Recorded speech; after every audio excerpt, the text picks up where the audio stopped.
In this episode, we are shifting from the technical side of security events to something that often determines whether an organization responds with control or confusion. Stakeholder communication for incident response is the practice of making sure the right people receive the right information at the right time when a security issue is unfolding. For a beginner, that may sound like a side topic compared with malware analysis or containment, but communication is one of the main things that keeps an incident from becoming even worse. A security team may understand the threat perfectly, but if system owners, leaders, legal staff, business managers, or affected teams do not understand what is happening and what they need to do, the response can stall, fragment, or move in the wrong direction. Good communication does not replace technical skill. It carries technical skill into the rest of the organization. That is why incident response depends not only on investigation and action, but also on clear, timely, and purposeful communication with stakeholders who shape the outcome. Before we continue, a quick note. This audio course is a companion to our course companion books. The first book is about the exam and provides detailed information on how to pass it best. The second book is a Kindle-only ebook that contains 1,000 flashcards that can be used on your mobile device or Kindle. Check them both out at cyberauthor.me in the Bare Metal Study Guide series. A stakeholder in incident response is any person or group with responsibility, authority, dependency, or a strong interest connected to the event and its handling. Some stakeholders are directly involved in technical response, such as system administrators, security analysts, and application owners. Others are involved because the incident may affect business operations, legal obligations, customer trust, employee safety, or executive decision-making. The key idea for a new learner is that a cybersecurity incident almost never stays inside the security team. Even a technically narrow event can quickly touch multiple departments once questions arise about downtime, business impact, escalation, or external reporting. Stakeholder communication is therefore about mapping the incident onto the organization. It asks who needs to know, what they need to know, how quickly they need to know it, and what action or decision may be expected from them. Without that discipline, incident response becomes technically active but organizationally disorganized, and that often creates delays, duplicated effort, and avoidable mistakes at exactly the wrong time. One of the most important truths about communication during an incident is that people do not all need the same information. A database administrator may need technical details about affected systems, timing, and containment steps. A business executive may need a high-level explanation of impact, risk, and what decisions may soon require leadership approval. A legal team may need to understand the nature of the event, what information is currently known, and whether obligations might exist around privacy, contracts, or notification. If everyone receives the same message in the same form, then some people will get too little detail to act, while others will get too much technical detail to understand. Strong stakeholder communication adjusts the message without changing the facts. It keeps the underlying truth consistent, but it presents that truth at the level each audience needs. For beginners, this is a major part of incident response maturity. Communication is not simply passing along information. It is translating event reality into useful understanding for each stakeholder who must respond, support, approve, or remain informed as the incident develops. Timing also matters enormously because during an incident, information loses value when it arrives too late. A stakeholder who hears about a serious issue after rumors have already spread, after customers have noticed service disruption, or after a critical decision window has passed may no longer be able to help effectively. At the same time, communicating too early without enough care can create confusion if the facts are incomplete or poorly framed. This creates one of the core tensions in incident response communication. Teams must move quickly, but they must also avoid overstatement, inaccurate conclusions, and unnecessary alarm. Good communication does not wait for perfect knowledge, because incidents rarely offer that luxury in the early stages. Instead, it shares what is known, what is not yet known, what is being done next, and when more information should be expected. That balance helps stakeholders remain useful rather than reactive. For a beginner, it helps to remember that silence can create problems, but reckless communication can create a different set of problems just as serious. A common reason stakeholder communication fails is that organizations do not decide in advance who should be involved in different types of incidents. Then, when pressure rises, people start guessing. One team informs leadership, another assumes legal already knows, someone forgets the affected business owner, and other people are copied into updates they do not understand or do not need. This kind of confusion is not just inefficient. It can slow containment, delay approvals, damage trust, and cause the organization to miss important response steps. Mature incident response programs reduce that risk by identifying stakeholders ahead of time. They recognize that a malware outbreak, insider misuse case, phishing campaign, service disruption, or suspected data exposure may each require a somewhat different communication path. The principle is still the same. The organization needs clarity about who gets informed first, who joins active coordination, who stays updated as the situation changes, and who may need to prepare for downstream decisions. Stakeholder communication becomes stronger when that structure exists before the incident begins instead of being invented while stress is already high. Internal technical stakeholders are often the first communication group because they are closest to the systems, logs, applications, and network paths affected by the incident. These might include infrastructure teams, endpoint teams, cloud administrators, identity specialists, application owners, and other technical personnel, depending on the environment. Their communication needs are usually practical and action-oriented. They need to know what appears to be happening, what indicators or symptoms have been observed, which systems may be affected, what steps have already been taken, and what support is being requested from them. If communication to these teams is vague, delayed, or filled with speculation, the technical response can quickly fragment. One group may take disruptive action without coordination, while another may wait too long because the urgency was unclear. Strong communication to technical stakeholders helps create a shared operating picture. It makes sure people are not solving different versions of the same problem. It also reduces wasted effort because teams can align their work around the same facts, the same priorities, and the same immediate response goals. Business stakeholders are equally important, even though they may not touch the technical systems directly. A security incident can affect customer service, payment processing, manufacturing, internal operations, or the availability of core tools that employees depend on every day. Business leaders and service owners therefore need communication that helps them understand what is happening in terms relevant to business continuity and impact. They may need to know whether a service outage is likely, whether customer activity is affected, whether staff should change a process temporarily, or whether certain operational decisions need approval. If security teams communicate only in technical language, business stakeholders may underestimate the seriousness of the issue or misunderstand what kind of support the response requires. Good communication connects the incident to real operational consequences without becoming dramatic or vague.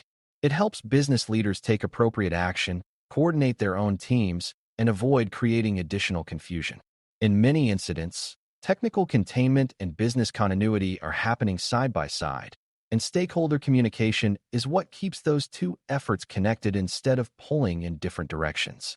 Leadership stakeholders need a different communication style because their role is usually not to investigate the incident personally, but to govern the response, allocate support, make strategic decisions, and prepare for broader organizational consequences. Executives and senior leaders often need concise, reliable updates that focus on impact, scope, direction, risk, and current response status. They need to understand whether the incident is contained, whether services are affected, whether sensitive information may be involved, and whether outside communication or resource escalation may become necessary. What they usually do not need is a stream of highly technical detail that hides the actual significance of the event. Strong leadership communication also helps prevent speculation at the top of the organization. When executives receive timely, understandable updates, they are less likely to fill in the gaps with assumptions or demand disruptive changes based on incomplete impressions. For a beginner, this is an important lesson. Senior stakeholders still need facts, but those facts must be delivered in a form that supports judgment, governance, and calm decision-making rather than technical deep diving. Legal and compliance stakeholders become especially important when an incident may create regulatory, contractual, privacy, or evidence handling concerns. These stakeholders need communication that is careful, precise, and grounded in what is actually known. A legal team may need to advise on notification obligations, document handling, investigation boundaries, preservation of evidence, or communications with outside parties. Compliance personnel may need to understand whether the incident touches regulated systems, protected data, or obligations tied to policy and audit commitments. Their involvement can shape not only what happens next, but also how the organization records the event and speaks about it internally and externally. A common beginner mistake is assuming these stakeholders should only be involved after the technical work is nearly done. In reality, delayed communication can create legal and governance problems that become almost as serious as the incident itself. Strong stakeholder communication recognizes when an event has implications beyond technology and brings in the right oversight early enough that the response remains coordinated, careful, and defensible. Human resources, HR, and people management stakeholders may also matter, especially when incidents involve employees, misuse of internal access, insider concerns, harassment-related technology issues, or the need to coordinate messages to staff. These situations require more than technical handling. They often involve workplace policy, confidentiality concerns, employee relations, and careful coordination about who can be told what and when. Even in a broader technical incident such as ransomware or a widespread phishing campaign, HR may need to help communicate operational guidance to employees in a clear and consistent way. If staff are told conflicting things by different parts of the organization, confusion spreads quickly and trust drops. Good stakeholder communication keeps internal messaging aligned so employees know what the organization understands, what actions they should take, and what information they should avoid spreading informally. For a new learner, this highlights an important reality of incident response. Not every important stakeholder is part of the security or information technology world. Many incidents affect people management and internal coordination in ways that make HR an important partner. Another major principle is that communication during an incident should separate confirmed facts from working assumptions. In fast-moving situations, teams often have partial visibility. They may know that unusual activity is occurring, that some systems are unavailable, or that suspicious behavior was observed, but they may not yet know the full cause, scope, or consequence. If updates are communicated as if every early assumption is certain, stakeholders may take inappropriate action or lose confidence later when the story changes. On the other hand, if teams communicate too little because the facts are incomplete, stakeholders may feel shut out and begin relying on rumors or fragmented side conversations. Good communication solves this by being explicit about the current state of knowledge. It says what has been observed, what is being investigated, what decisions have already been made, and what remains uncertain. That approach builds trust because it shows discipline. For beginners, this is one of the most valuable habits to learn. Honest uncertainty is usually far better than false certainty, especially when the organization is trying to make clear decisions under pressure. Consistency across communication channels is another critical piece of stakeholder communication for incident response. During a serious event, information often moves quickly through meetings, chat systems, email threads, phone calls, and side conversations between teams. If these channels are not coordinated, stakeholders may hear different versions of the incident and come away with different understandings of urgency, scope, or ownership. That creates real risk. One group may believe containment is complete while another still sees active threat behavior. One leader may think customer impact is confirmed while another believes the issue is still only internal. Strong incident communication reduces that drift by keeping updates synchronized, using common language, and making sure key stakeholders are working from the same current picture. This does not mean every message must be identical in detail. It means the central facts, priorities, and decisions should not conflict from one audience to another. For a beginner, it helps to think of consistency as part of containment. When communication is inconsistent, confusion spreads through the organization in a way that can behave almost like a second incident layered on top of the first. Stakeholder communication is also about helping people understand what is expected of them, not just what is happening. A status update that explains the event but does not make responsibility clear can leave teams informed yet passive. Good incident communication often includes purpose. It tells a system owner whether to prepare for isolation of a service, tells a business leader whether to activate a workaround, tells legal whether to review obligations, or tells leadership when the next decision point is likely to arrive. This action-oriented aspect is one of the things that makes incident communication operational rather than simply informative. It turns updates into coordination. Beginners sometimes think communication is mainly about awareness, but in incident response it is just as much about direction. People need to know whether they are being asked to decide, support, approve, pause activity, communicate to others, or simply remain informed for now. When communication carries that clarity, the response tends to feel organized even under pressure. When it does not, stakeholders may understand the event generally, but still fail to contribute effectively to the resolution. A useful example makes this easier to picture. Imagine a company discovers suspicious activity affecting an employee identity platform that supports access to several business applications. The technical teams need detailed information about the affected systems, suspicious behavior, and immediate containment actions. Business owners need to know which services may become unavailable to employees and what workarounds may be necessary. Leadership needs a summary of operational impact, current scope, and whether broader disruption is likely. Legal and compliance staff may need to review whether any protected data or contractual obligations are involved. HR may need to help coordinate internal employee messaging if access changes or temporary restrictions are required. If all these groups receive one generic note saying the matter is under investigation, the organization will struggle. If they receive tailored, timely, and consistent communication tied to their role in the event, the response becomes far more controlled. That is what stakeholder communication does. It turns many separate parts of the organization into a coordinated response rather than a collection of confused observers.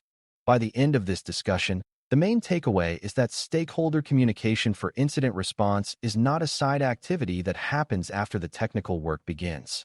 It is one of the things that makes the technical work effective across the organization. Good communication identifies who matters to the incident, what each stakeholder needs to understand, when they need that information, and what role they may play in the response.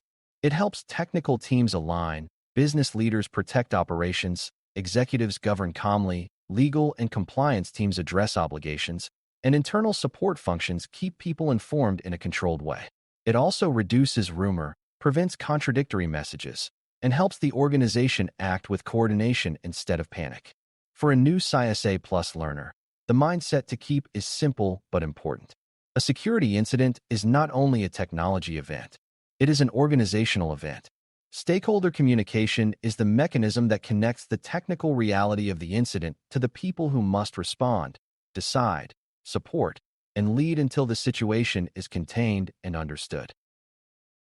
Thanks for listening. For more audio courses, daily newsletters, and more, please visit baremetalcyber.com.